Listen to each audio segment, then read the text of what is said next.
House to Home, presented by Remax Diamond Realty. Half a day, everybody, and welcome to House to Home. That means it's Tuesday, and that means that I'm Jason. That means that is Gina, and obviously by Gina's background, she is at her office downtown in Hagåtña. And as is so often the case, Liz is the global jet setter among the. I mean, Gina does a fair amount of traveling too, but Liz, I can't even imagine how many frequent flyer miles you have at this point. You are right down the street, as I understand it, from 1600 Pennsylvania Avenue, right? That's right. We're downtown, the Marriott Marquis in Washington, D.C. All right. Yeah, we're attending the National Association of Realtors, our meetings here, the legislative meetings. So we're going to be meeting with our congressman and doing a batch of things. Okay, and when you have talked with Congressman Moylan among when he was still a senator, about many of the concerns that are of real big importance to island realtors. So before we get into this episode and everything like that, what are some of the things that you will have in that dialogue with the delegate? We're talking about different issues that affect us on a national, which is our housing for our workforce housing. He's meeting with the different powers that be here in Washington, D.C. to continue to bring in the workers. So there are a number of issues we are discussing with him. So he was even on the plane with us, which was nice.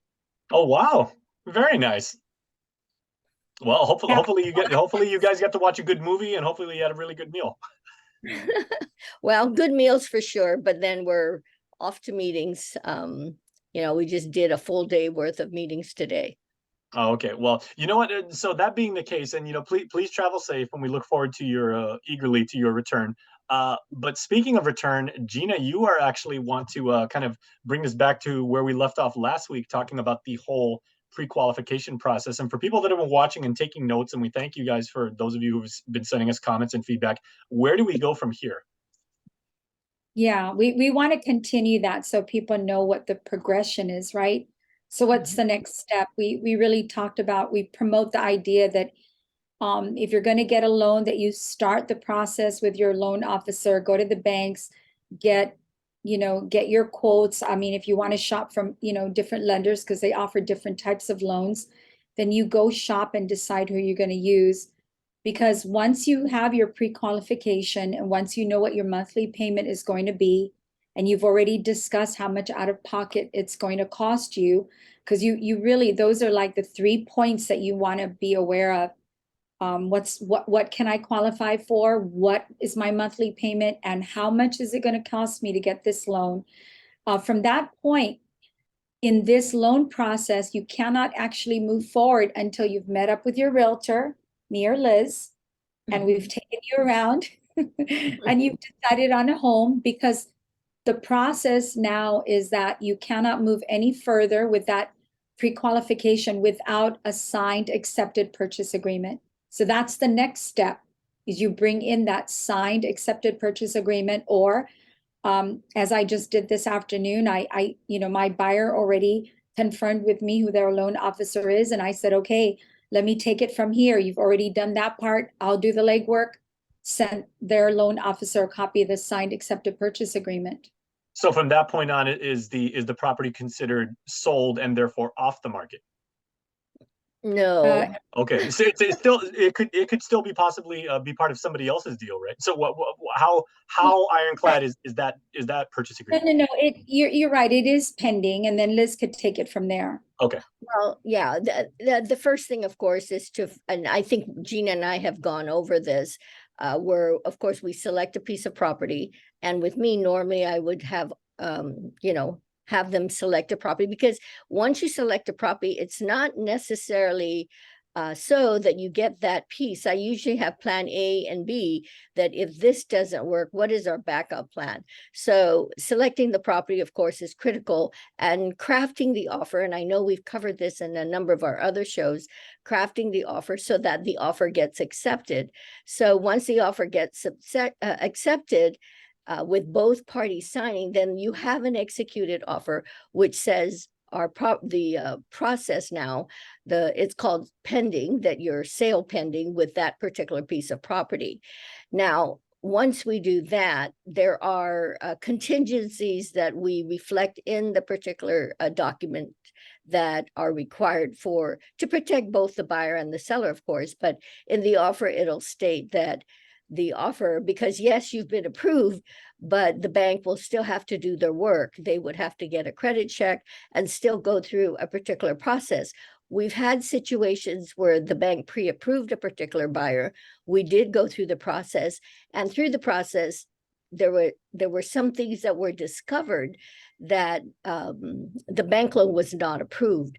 So that's why it's so critical that your realtor assists you in the process to make sure, once you select a piece of property and once you have a pending offer that there are no glitches in the process, because the bank will still have to do their due diligence to go through it, get your credit check, make sure you have no debts that you did not disclose, because that could put a halt to the process. But with the bank will do that, but your documentation will reflect subject to your loan approval, subject to inspection of boundary points. And then, of course, there may be things that the buyer has asked that be done with the property, such as repairs or whatever, because there's usually an inspection of the property. And if the buyer approves all the different contingencies, then we move forward.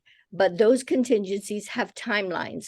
So your realtor has to keep an eye on the timelines, that if your inspection is within a 20-day period, we've got to complete it within that window of time. Because let's say you change your mind after the time has passed, the 20-day window for the inspection, then they may keep your earnest money deposit. So the only time you can get your earnest money deposit is if you meet the timelines and for some reason you're not satisfied with the inspection, or that the boundary points weren't exactly where you thought they were. And then at that point, you could cancel your offer. Again, it's all subject to whatever the contingencies were reflected in your purchase document. So if I were to make a legal analogy, this would kind of be like due diligence, right? Where organizations are, basically doing their homework, making sure that everything is all squared away. Or if I can use like an even more immature analogy, this would be like if I was interested in a girl in high school, this would be the like she's checking me out phase, right? That's right. She hasn't agreed to go to the movies with me, but she's just asking her friends, and oh, so what's that guy Jason's deal? That's correct. You have to do your proper due diligence, and at each step of your due diligence, you keep moving forward. And once all of the boxes are all checked and you're satisfied, then we can move forward to close escrow and move forward with the closing where you will own the property. Okay, Gina, is there any chance that, again, like like the fact of if I were to apply for a loan and for whatever reason I was denied, that kind of information is not public, so like it's not going to hurt me further down the road. But if I am in that pipeline to acquire the property and like the due diligence is being done and like the bank already pre-qualified me, is there any chance that anybody else could get their due diligence quicker than me and wind up like securing the property that I wanted in earnest? Well, once that property is in the pending phase, then you as the buyer, you're checking it out, you're checking out the home, and the lender is checking you out, because the lender wants to make sure they want to give you the money, right? That you fit all the categories that Liz mentioned. So this is the checking out period for both parties. And yes, it doesn't mean the seller cannot continue to solicit other buyers. The seller is open to doing that, but you have a contract with a set time schedule in the contract. So as long as you're meeting all the time schedules in your contract, the seller is obligated for you to wait out your contract time. So while you're doing your checking out of the home, because when we show you a home, of course, you're looking at it and you're falling in love with it, but your checking out period doesn't start until that contract's signed. Yeah, I thought that was a funny analogy. It actually really is apropos. Yeah, it absolutely is. But be mindful. So, what we want to stress is this is also the period that the bank is checking you out, and they need to make sure they want to give you the loan. So, once you have that contract in your hand and you give it to the lender, most lenders now are going to ask you to fill out the application online. It seems to be pretty standard. But once you've done that, the things that they're going to require in order to complete their checkout phase, you're going to need to give them a copy of your last 3 months of account statements that show, because remember, we've already pointed out that even if you get 100% loan from the lender, there is no such thing as 100% of the closing costs that you have to pay to get that loan. So, of course, you're going to have to come up with some money. And because of that, they want the process is going to be, they want to see your last 2 to 3 years of tax returns to verify that the money you said you're earning is actually what you're earning. They want to see the last 3 months of bank statements. So that would savings account, IRA accounts, retirement accounts, your checking account. So they want to check all of that out too, and they will. Sorry, it truly is like a mutual agreement here, because the buyer is vetting you and you're also vetting yourself to the bank. They want to make sure that it truly is like a match made in heaven, right? Yeah, it has to be. Everybody has to be happy with this scenario. Yeah, that if you have any any drama from the past or any skeletons in the closet, financial or otherwise, and everything like that, they do want to at least take that into consideration, right? Yeah, believe me, it'll come out. I mean, if you did not tell the bank that you had 2 car loans or loans that were not disclosed in the pre-qualification process, it will come out in this process. So we normally advise our buyers, please make sure you have all the proper documentation. And we advise, do not buy a car during this process. Do not buy anything, because then it'll show up and then it's another hinge on the possibilities of getting your loan approved. So the the pre-approval process, of course, on your budget is one step. But once you submit your application, that's the serious part where they actually do their investigation of your financial situation. And we have had it where buyers look good. They went through the process, and then the bank discovered there were additional loans that were not disclosed, or the buyer forgot, oh, I co-signed for this particular person, forgot about it, but it showed up when they started to do their credit report. Does that just apply to taking out other loans, and therefore like making other loans specifically? I'm thinking of like, what if someone like plays a stock market and they just decide to buy like a large sum of stock, like they buy a whole bunch of Google shares and everything just because Google's like on a high that particular week. Would that have the effect? Whatever they do financially, it's usually shown on their credit report, or that they got a new credit card, or they closed a credit card, or they were late on a credit card payment. All that stuff will show. This is really interesting, and I would dare say this is maybe the type of advice that I've never heard this like before, but basically if you're in the pipeline and you're being, again, checked out, you're asking someone out to the movies, and she's asking her friends, or you're looking in the slang book, or you're checking out like their Instagram profile of you, and because they want to see what your worthiness is to get into an agreement with them, don't take any other loans, don't take out credit, just kind of hold back on those transactions. That's interesting. I've never even thought about that. No, honestly, that's really great advice, to look at, because don't do anything, because a mortgage credit check is a very thorough, it's not the same as getting a car or any other loan. They go back sometimes more than 7 years. They're supposed to go back 7 to 10 years, but I've seen them go back much longer than that.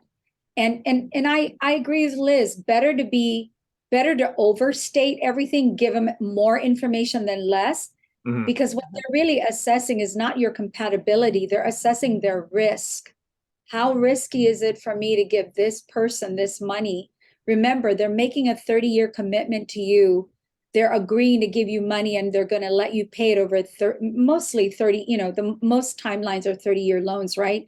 And so that's a long-term commitment. So of course they want to know what the risk is going to be. How has your spending pattern been? How has your payment pattern been? How are you with savings? So that's why they ask for your bank statement. So yeah, take all that into account, and and make sure you're mindful. If you're already started looking for a home, start positioning yourself for that. No more credit card charges. And this is why, you know, there's that phrase that is so cliche, but people say get your financial house in order. I think people use it so much they really kind of lose focus on what the sentiment within that is. But that literally is what you guys are telling people. It's like get your pocketbook squared away. Correct. Well, the other accounts. thing we want to point out, yeah, and the other thing we want to point out, remember, the bank will say, the loan officer will say, you will need X amount out of pocket. So you've got to make sure your banking, your savings account, and everything is intact. Or let's say your mom or your dad's going to give you some gift money. Depending on the loan type, there's some limitations on what gift you can get. Or if someone, I mean, we've had situations where someone showed a big amount in their bank account less than 3 months, then the bank could question that, like, where did this money come from? If it's a big amount, yes, they could question that. So you must make sure that your bank account, when you go into the bank, that any deposits that you have are in there for a 3 to 6 month window. Otherwise, if it pops up, they'll question, well, where did this come from?